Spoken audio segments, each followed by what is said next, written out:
and welcome to Sweating the Small Stuff, a show where we sweat over the details that make our world richer. I'm your personal brain trainer, Cameron Boozar-Jamari, and today I'm joined by... Sam, hi. We got to get you a title. The neural nutritionist. Didn't we come up with that? Something having to do with the brain and having to do with fitness. All right, I can't think of a better title, so I guess neural nutritionist will do for now. The fortunate thing is, in any corporation, you have the opportunity for upward mobility, where we give you a different title but pay you the same. Oh, so I could get promoted to potentially... Executive neural nutritionist. Oh, lovely. So, Sam, for today's episode, I thought we would talk about something that I was recently watching Captain Marvel, and for some reason, this popped into my mind and I couldn't let it go. You are familiar with the concept of the Universal Translator? Yes, I am. Okay, so just a quick recap for everyone. The Universal Translator is this piece of sci-fi that is like the catch-all for the fact that different aliens have to be able to speak the same language. Yeah, it's the lazy explanation for why everyone's speaking the same language and us, the audience, don't have to read subtitles or don't have to deal with others, other people making up languages. Exactly. But then there's a weird problem, which is all universal translators are described to be auditory. Like, you can hear what they say, and then you hear it in your language. Like, I would be hearing an alien speak blah, blah, blah, blah, and I hear it as hello. You're a big what dumb was that again? Blah, blah, blah. My mother's a saint. But that's exactly the kind of thing I'm trying to get at, which is, this is an auditory thing. So if I showed you like a menu in another language, you wouldn't be able to read it because it's not being translated for you. It's still in whatever crazy chicken scratches those people used to. That was very insensitive of me. It's in whatever crazy language or calligraphy. Yeah, who are those people, Cameron? You people, Sam. You people. I don't know. I can't write a menu the normal way. But okay. So coming back to my original point, which was universal translators, like there have been like varying degrees of universal translator-ness. Mm-hmm. And I kind of wanted to just walk us through kind of like how the real world technology works and what makes it kind of crazy in the context of these shows. So let me just start with a quick recap of how a universal translator in the real world works, because it's a real technology. So I record audio, some audio of me talking, and the audio in a purely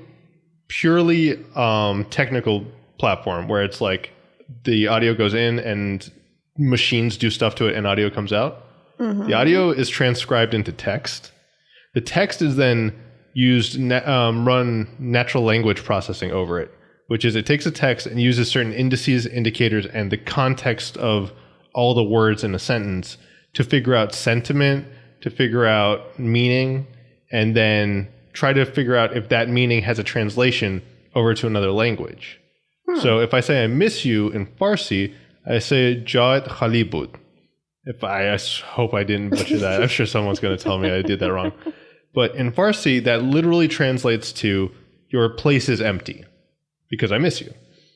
So I wouldn't say your place is empty in English because people look at me like I'm a psychopath. So your place is empty now, huh? Come back to the table. So the processor has to do NLP to figure out what the sentiment and meaning was, and then find the equivalent of that meaning in the language I'm translating to, and then it has to translate that text back into audio. Yes. Yeah. And so we have this technology? Like, we have it working well? We have it working well-ish. So there's obviously words like certain pronouns or certain pronunciations will throw off these different tools because they're trying real hard to work. But if you see, and I'll try to find some universal translator stuff to throw on the Twitter or Instagram, but there are tools that will let you do this in semi-real time. Similarly, you can use your phone. You can go on your phone and poorly speak into it like something, and then in Google Translate, it'll translate the text as literally as it can a lot of the times, and then be able to actually, quote unquote, read it back out. That's true. My dad actually has an app on his phone that would do that. I think he used it to talk to some some of the German business owners and stuff before. That sounds like he was trying to figure out the word for beer. And he's just like, You know that's not true. I have no reason not to believe it's not true. Okay, so that's one version. The second version, which is far less interesting but far more practical, is there's actually emergency responders in some cases are given these little, they look like walkie-talkies that you wear around your neck. And they're walkie-talkies with cell service. So when you're on the scene and you're with someone who you don't understand them, you have to first figure out what language they're speaking. And then you basically can use the walkie-talkie to call a translator. And so it's like a translator-specific service for emergency rescue people so that they can quickly translate that, like, you are in a life or death situation and we need you to cooperate so that you can live. That is very handy. Yeah, that is a purely auditory system. But think about the spectrum of language translation that happens across cinema and movies and whatnot. So let's start with Star Wars. Star Wars is a world of literally thousands of languages and several written dialects. C-3PO is the quote-unquote only real translator that we see in any of this, where he can speak so many languages and bocce, but not ball. Yeah. I warned you I was going to make this joke. And you did it anyway. Sit in it. Sit in the wafting fart that is this joke. Anyway. Despite the intense groan I made the first time. Well, that will teach you to ever trust me. And then we have the Universal Translator from Star Trek, which has various iterations from a toaster-looking box that you hold in your hand to being built into the little comm badges. Yeah, just being everywhere. It just seems like it saves the prop department a lot more money that way. And is way more convenient for plot and everything. Exactly. And then the final version, which is in Doctor Who, where it's a neurological, which I actually think is beautiful, because at the end of the day, all a translator's trying to do is turn thoughts and ideas from one person to another. Like, in a way, we are all translators trying to decipher the words coming out of your mouth and their meaning so that we can understand that idea in our minds.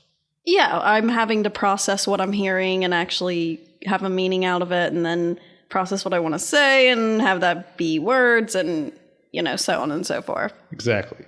But now think about how it is to be a person in any one of those worlds. If you're in Star Wars, outside of your home planet, the likelihood of you being able to successfully communicate with the vast majority of things you encounter is very low.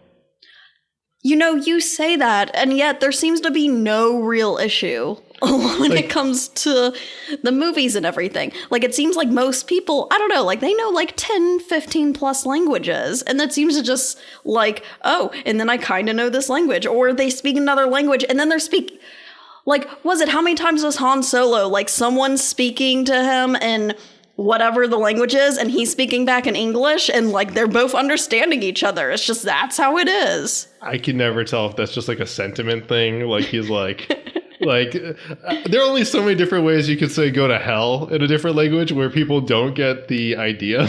I guess that's fair.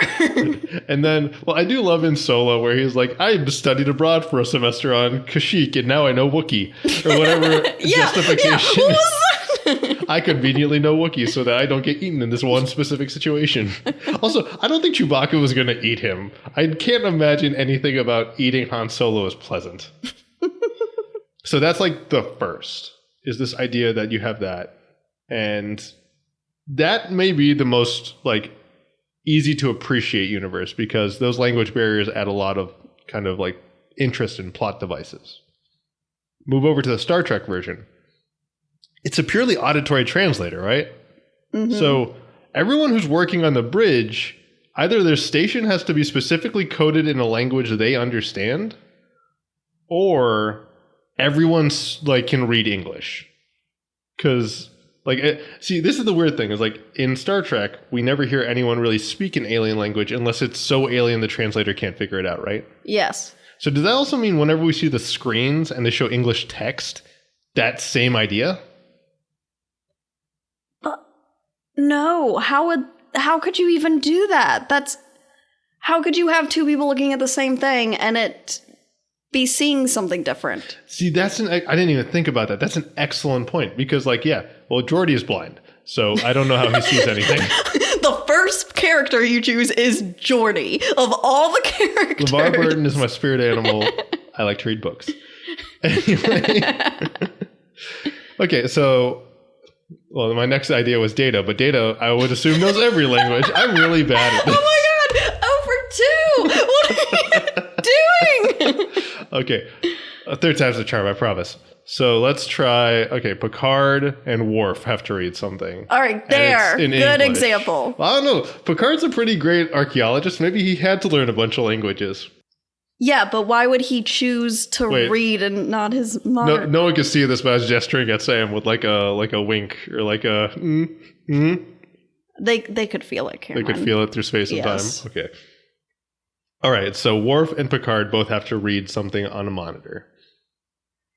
It wouldn't be the same language. Like, I have no reason to believe that Worf speaks English, because that would just be too much of a pain.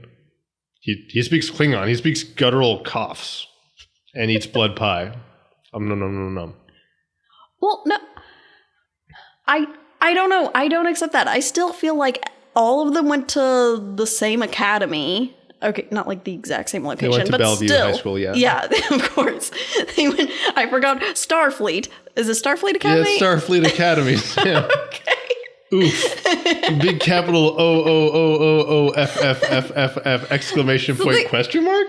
They all went to the same academy. I'm assuming that, yeah, they'd all learned the same language. And that would also be extremely useful. What if the universal translator goes down? Then guess what? Your whole crew knows English, or at least a rudimentary amount of it. I saw a clip of Star Trek Discovery where, wait, did we... No, we watched that episode. We did watch that episode? Okay. I remember, okay, so in Star Trek Discovery, everyone, there's an episode where they encounter an entity, as they always do, and the entity messes up the computers of the spaceship, because they always do, and as a result, the universal translator on the entire ship is knocked out, and so you have a literal Tower of Babel in the Discovery, and Saru, the most overachieving of all aliens, somehow goes out of his way to learn 69 No.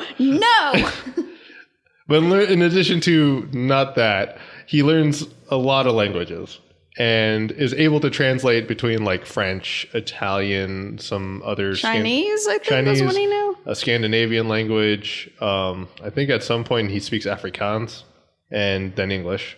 So, and that's kind of a beautiful thing. It implies that even the humans on the Discovery don't even speak the same language, and they rely on this technology. Well, no, but you say that, but in the episode, it was the universal translator was messing up such that it was just giving people random languages. Like, I think there was a comment that, was it Mike? Oh, I think Michael ended up speaking 2 different languages, and I think there was maybe a comment of how, like, oh, I didn't know you speak this, and it's, I don't know. Maybe I'm remembering that wrong. No, I think you're totally right, because I think they moved to a different room, and the universal translator there is mixed up in a different way that he had to fix it again. So, but in that case, it's still the question of, like, they all, I guess, have to learn to speak or read the same language to be part of Starfleet. But at that point, it's also implied that, like, if you only have one reading language, why wouldn't you also learn to speak it?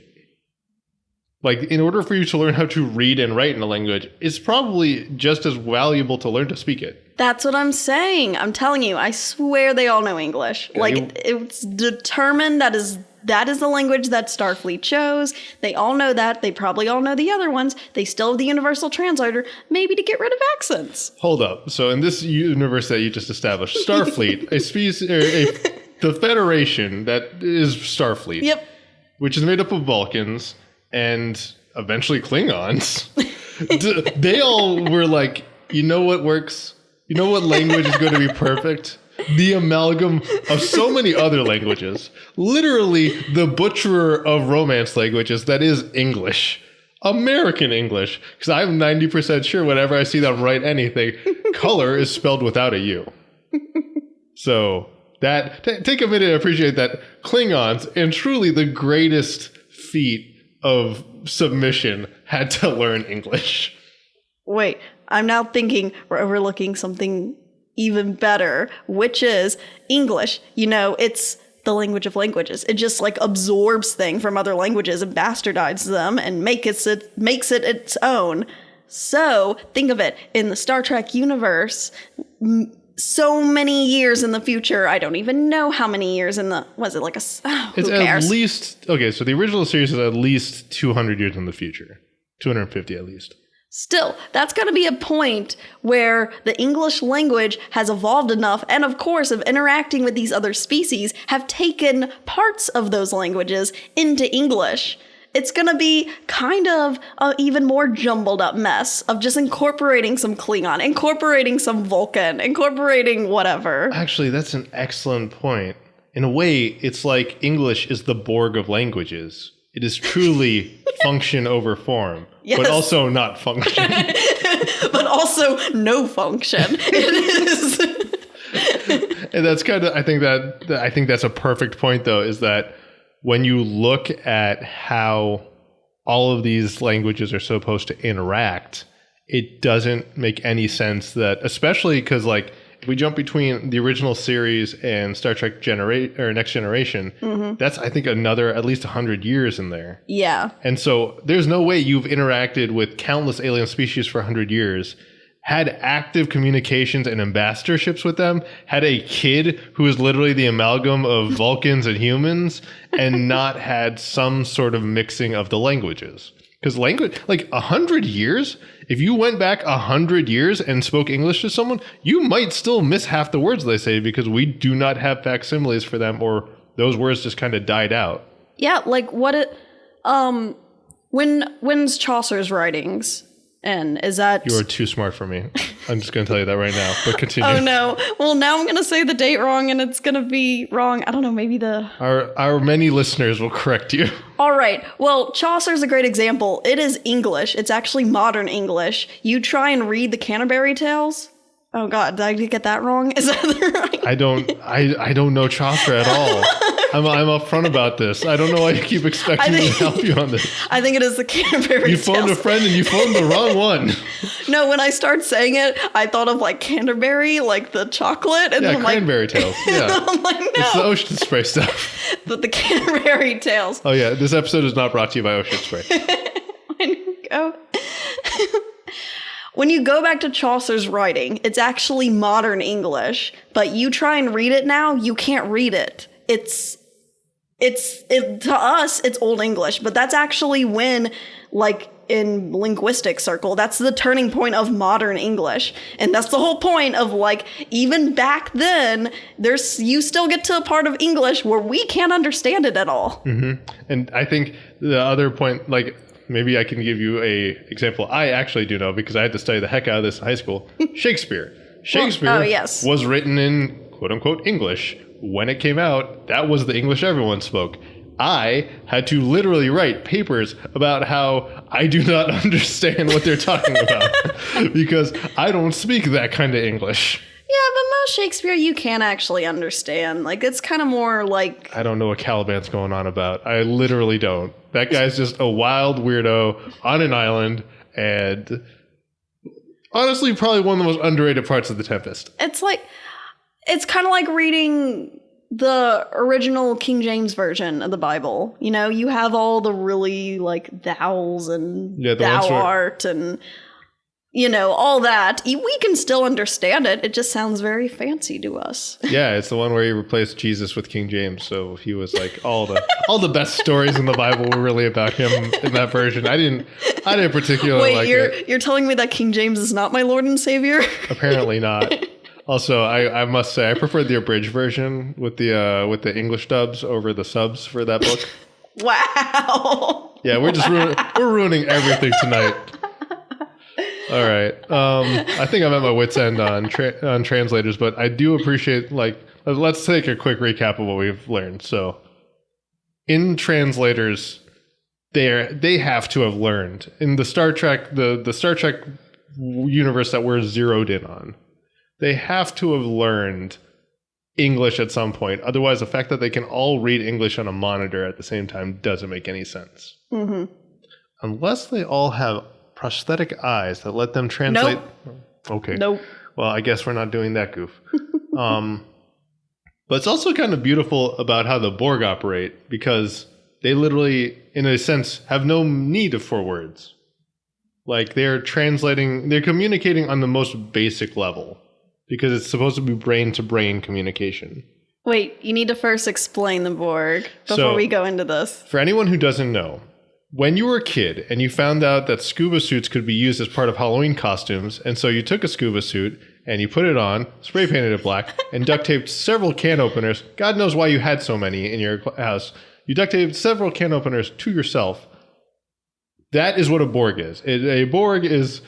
That's what they look like. Oh my god! In the actual Star Wars, oh no! No, Cameron, no! Oof. Please, gods forgive me. In the Star Trek canon, the Borg are a alien, quote unquote, alien race. That's actually they are literally an assimilation of multiple races that have been technologically enhanced, so that they're all neurologically linked together, and they all have some sort of biomechanical implants. Yes, they operate as a collective. They are not individuals. They operate together as one, and they function that, and their goal in life is to assimilate other species and gain knowledge from them and eliminate them if they're not useful. Yeah, that's why they're after my tax money all the time. You're collective. Oh, I see what I did wrong. All right, that was a bad joke. I'll be honest. So, to that point, it is loosely implied that the Borg talk to each other, but they all talk with one voice. And if you think about it, your brain is actually not that fast at translating. In fact, scientific studies have shown that your brain has a few millisecond lag between sensory input and your brain being able to understand and interpret that input as ideas within the brain. So when I speak to you, there's a barrier, which is words have to be processed into language that come out of my mouth to convey an idea. You have to be able to hear that idea with your ears and have that information go into your brain and then be translated back into an idea within your brain. Mm-hmm. That's how we communicate. The Borg cut out all the middlemen. And they cut out all the middlemen across an entire intergalactic civilization. Whenever the Borg speak, it's implied that they all speak with one voice at the same time. Yeah. Spoopy. It's beautiful. It's so spooky. Please don't make that face. All right. Well, on that creepy note, I think it is time to end. I'm your personal brain trainer, Cameron Buzar-Jamari. And Sam, would you like to plug anything? And, I was going to say, and I'm your neural nutritionist. We did it. Would you like to be an executive neural nutritionist? You did a good job. No, I'll stay demoted for now. Okay. Let me know when you want that promotion. You can find me on Instagram at lil.baby.banshee. It's lil.baby.banshee. Yes. Yeah. And I'm Cameron Buzar-Jamari. You can find me on Twitter, Instagram, Facebook at cbuzar, and you can find our podcast at Small Stuff Pod on Twitter, Instagram, Facebook. Please, if you're liking the show, share it with a friend, leave a review on iTunes, or just tell us how you're doing. Tell us what small stuff you're sweating with hashtags Small Stuff Pod or hashtag Sweating the Small Stuff. And remember, from movies to media to the world around us, it's details like these that make it worth sweating the small stuff.